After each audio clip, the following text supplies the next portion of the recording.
প্রিয়জনের ছবি হাতে রাজপথে ইসরায়েলিরা। হামাসের হাতে জিম্মি তাদের প্রিয়জন। মুক্তির দাবি জানিয়ে তেল আবিবের প্রধান সড়কে অবস্থান নিয়েছে স্বজনরা। বুধবারের আন্দোলনে স্বজনদের সঙ্গে অংশ নেন স্থানীয়রা।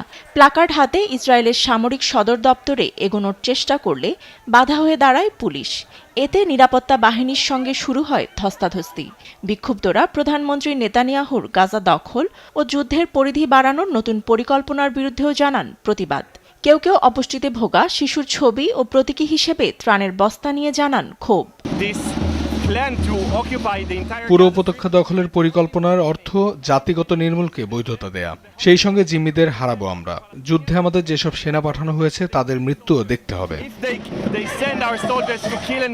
এ যুদ্ধ আর অনাহার দেখতে চান না ইসরায়েলি বিরোধী দলীয় নেতা ইয়ার লাপিদ। গাজা দখলের পরিকল্পনাকে নীতিগতভাবে বিপর্যয় হিসেবে বর্ণনা করেন তিনি। তবে ভিন্ন যুক্তি দাঁড় করিয়ে ইসরায়েলি প্রেসিডেন্ট আইজাক হেজর্গ বলছেন, দ্বিরাষ্ট্রনীতি বাস্তবায়ন হলে অঞ্চলটিতে শান্তি প্রতিষ্ঠা চ্যালেঞ্জের মুখে পড়বে।